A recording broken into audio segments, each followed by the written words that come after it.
city adopts a budget each year that reflects the City Council's goals and the ongoing commitment to provide efficient and essential services to our residents and businesses. This year, the city embarked on a future visioning process that included input from all stakeholder groups. After successfully overcoming the financial challenges over the past 8 years, this process helped to develop a roadmap for the budget to follow that will further revitalize and strengthen the city. By following this path, the city will continue to provide an exceptional quality of life, outstanding services, and will remain a destination for both residents and businesses. There you go. The city budget, which had declined to its lowest level in 20 years, totals $162.7 million, an increase of only 1.9%. The budget funds the voter-approved Safe Streets proposal, which enables the city to reinvest in the community and fill over 70 police and fire vacancies over the next few years. The general fund budget, which pays for police and fire protection and public works operations, including snow plowing and garbage pickup, decreased from last year and totals $89.3 million. The decrease is largely due to one-time funds for the Van Dyke reconstruction project in the prior year and savings from the county dispatch operations. With these savings, the city is able to increase capital funding and add limited staff based on increased service demands, all while maintaining the same low city tax rate. Nearly 2/3 of the general fund budget is dependent upon property taxes. Of the total, businesses pay 37% of the tax bill, while city residents pay only 63%. The city's diversified tax base and economic development efforts also help to lower taxes for residential property owners.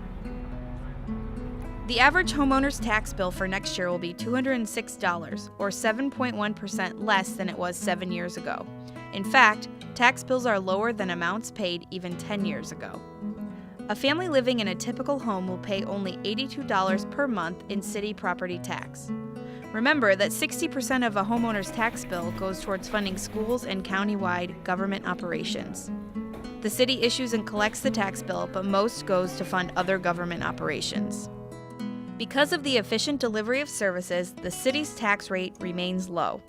The city's tax rate is lower than 2/3 of cities in the state and one of the lowest of any city in Macomb County.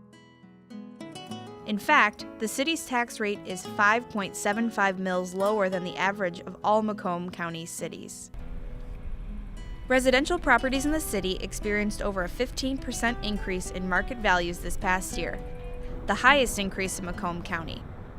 Despite the increase, property taxes are capped by a 1.6% inflationary adjustment, which is one of the lowest increases in the past 20 years and is well below the average 2.4% inflationary rate.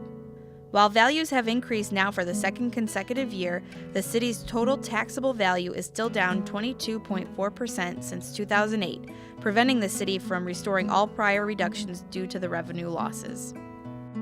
The largest amount of an average Sterling Heights homeowner's monthly city tax bill is for police protection and the operation of the court, which totals $32. $15 of the monthly tax bill goes to support the fire department, while $14 goes toward funding public works, snow plowing, and refuse collection services.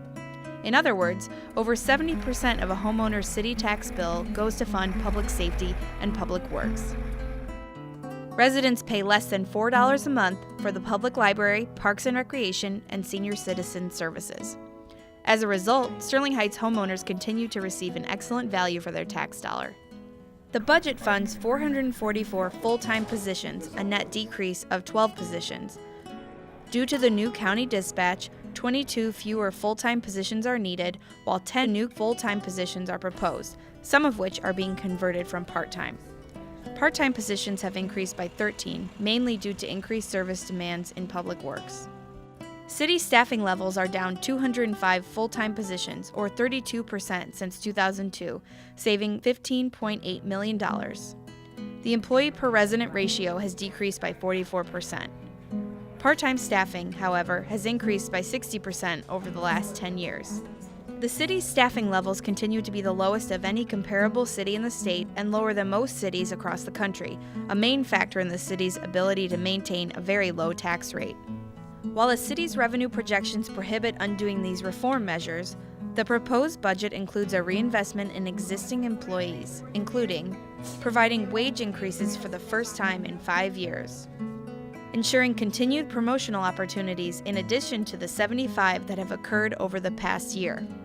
Restoring the tuition reimbursement program, providing additional training and professional development opportunities. And implementing in-service training days. Next year's budget also includes funding for the early hiring and training of 12 police officers to lessen the impact of upcoming retirements, an additional police command position, and 2 full-time animal control officers. An additional fire inspector, fire rescue equipment, new turnout gear, and funding to fully staff both the rescue and ladder trucks. Additional DPW staffing, increased park restroom cleaning, park mowing, and asphalt road repairs. A full-time Parks and Recreation supervisor, a new Dodge Park Farmers Market, an additional Music in the Parks concert, additional library materials, and the continued succession planning efforts. The budget also continues to restore and increase capital funding that had to be dramatically scaled back and delayed due to revenue losses. Funds are budgeted to replace 8 police vehicles, police in-car computers, a fire engine, 4 DPW trucks, and new Parks and Recreation registration software. The city's second largest fund is for water and sewer operations, which provides $44.1 million for water and sewer services purchased from the City of Detroit. The city will continue to offer the lowest residential water and sewer rate of any city in the state with more than 25,000 residents. As a result, the average household will only pay $57 per month for all water and sewer services. The city's special revenue funds provide $14.3 million, primarily for investments in road and maintenance projects. Projects for next year include $3.35 million in neighborhood road repairs funded by the Safe Streets proposal and another $1 million for citywide sectional concrete road repairs. Streetscape improvements on Van Dyke from 15 Mile to 18 Mile Road. Repairs to Mound Road north of 18 Mile and 15 Mile Road at Dodge Park Road. And the use of federal funds to resurface the parking lot and replace wall partitions at the Senior Center, new scoreboards at Baumgartner Park, the replacement of the pedestrian bridge along the Dodge Park Bike Trail, and initial grant match funding for a future city dog park.